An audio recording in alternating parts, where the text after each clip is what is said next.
नमस्कार दोस्तों, कैसे हो आप सब लोग। आज इस वीडियो में चर्चा करेंगे कि जो हमें बाज़ार में मिलने वाली खाने पीने की चीज़ें होती हैं तो उनके वात पित्त और कफ दोष गुणधर्म क्या होते हैं। जब भी आप कभी बाज़ार में जाओ तो कोई भी अगर आप खाने पीने की वस्तु देखते हैं तो आप खुद से ही इजीली पहचान सकोगे कि यह वात पित्त और कफ इनमें से क्या चीज़ बढ़ाती मिलेगी, और आप अपने शरीर में देखिएगा कि आपको कौन सा दोष बढ़ा हुआ है। मैं मेरी अन्य वीडियो में बता चुका हूँ कि वात पित्त और कफ क्या होते हैं और कैसे पता चलता है यह हमारे शरीर के अंदर बढ़े हुए हैं। बाजार में सबसे पहले अगर हम फलों की बात करें, फ्रूट्स की बात करें, तो लगभग लगभग सभी प्रकार के, एक दो को छोड़कर जो अपवाद हैं, सभी प्रकार के जो फ्रूट होते हैं वह कफ को बढ़ाने वाले होते हैं। अगर आपको कोई भी किसी भी प्रकार की गले की दिक्कत हो, या गला बैठना, या फिर टॉन्सिल्स, या फिर गले में खराश, और उसके अलावा कफ के रोग यानी कि खांसी जुखाम, तो ऐसा कहा जाता है कि फलों का सेवन उसमें नहीं करना चाहिए। हालांकि जो केला होता है वह थोड़ा सा कफ नाशक होता है, तो केले का सेवन कर सकते हैं। अमरूद का अगर आपको सेवन करना हो तो राख में थोड़ा सा उसको गर्म राख में भून लीजिए, उसके बाद सेवन करेंगे तो बहुत अच्छा रहता है। अंजीर का आप सेवन कर सकते हैं। उसके अलावा अन्य जो भी फ्रूट्स हैं वह सारे कफ को बढ़ाते हैं। और जो ज़्यादातर फ्रूट्स जो होते हैं वह पित्तनाशक होते हैं, तो जिनका पित्त बढ़ा हुआ हो वह आराम से बेफिक्र होकर फ्रूट्स का सेवन कर सकते हैं। और कुछ कुछ ऐसे फल होते हैं जो थोड़े से देर से पचते हैं, जैसे कि सिंघाड़ा, केला, इस तरीके के एक दो फल होते हैं जो वात को बढ़ाते हैं, अन्यथा सारे वात में भी खा सकते हैं। इस तरीके से आप पहचान कर सकते हैं। जूसों की अगर बात करें तो लगभग सभी प्रकार के जूस जो होते हैं वह कफ वर्धक होते हैं और पित्तनाशक होते हैं। इसमें भी सबसे ज़्यादा जो गन्ने का जूस, अगर जैसे कि आप देखते हैं, आप नारियल पानी वाले को देख लेते हैं, तो यह सबसे ज़्यादा पित्तनाशक होता है। गर्मियों के मौसम में खास करके इसका आप सेवन कर सकते हैं। जिनको शरीर में बहुत ज़्यादा जलन रहती हो, बार बार में गला सूखता हो, इस तरीके की दिक्कतें अगर हमारे शरीर में आए तो पित्त दोष बढ़ा हुआ होता है, तो बेफिक्र होकर आप गन्ने का जूस और नारियल पानी पी सकते हैं। लेकिन अगर आपके कफ दोष बढ़ा हुआ हो तो आप इसका सेवन न करें। अगर वात दोष बढ़ा हुआ है तो आप सेवन कर सकते हैं, उसमें कोई दिक्कत नहीं होती। उसके अलावा जो फास्ट फूड हो गए, बर्गर, टिक्की वाले हो गए, गोलगप्पे वाले हो गए, या फिर कॉन्टिनेंटल चाइनीज़ वाले हो गए, चाउमीन वाले हो गए, तो यह सभी प्रकार के जो भोजन होता है वह वात और पित्त को अत्यंत बढ़ाने वाला होता है। अगर आपके कफ बढ़ा हुआ है तो आप यह न सोचिए कि मेरा कफ बढ़ा हुआ है तो ये खाने से कफ कम हो जाएगा।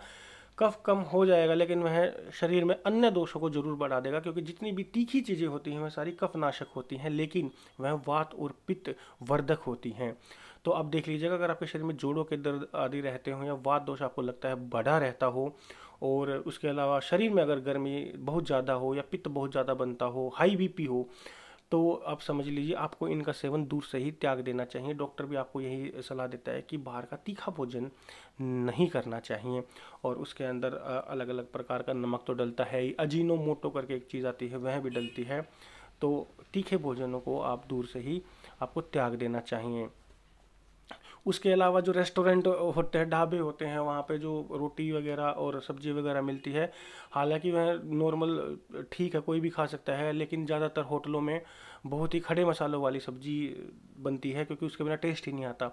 तो वो भी ऑटोमेटिकली पित्त और वात को बढ़ाने वाला हो गया, क्योंकि मैंने आपको बताया कि जो भी तीखी चीज़ें होती हैं पित्त और कफ को बढ़ाने वाली होती हैं। अब आप कहेंगे कि मिठाई की दुकान, उसमें तो मतलब मिठाइयाँ मिलती हैं और काफ़ी मीठी मीठी चीज़ें मिलती है, रसमलाई मिलती है, रसगुल्ले मिलते हैं, ऐसी चीज़ों सेवन कर सकते हैं या नहीं। तो आप उनका सेवन, जो पित्त की बीमारियों से जूझ रहे हैं या फिर जो जिनका पित्त बढ़ा हुआ है वो सेवन कर सकते हैं।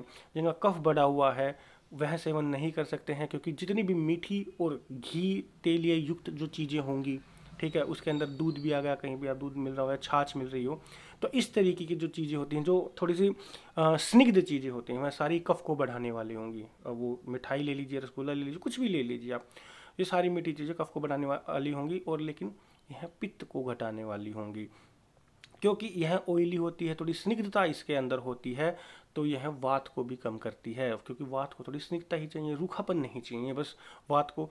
तो इस तरीके से कफ वाले जो हैं वह इन चीज़ों का सेवन नहीं करना चाहिए।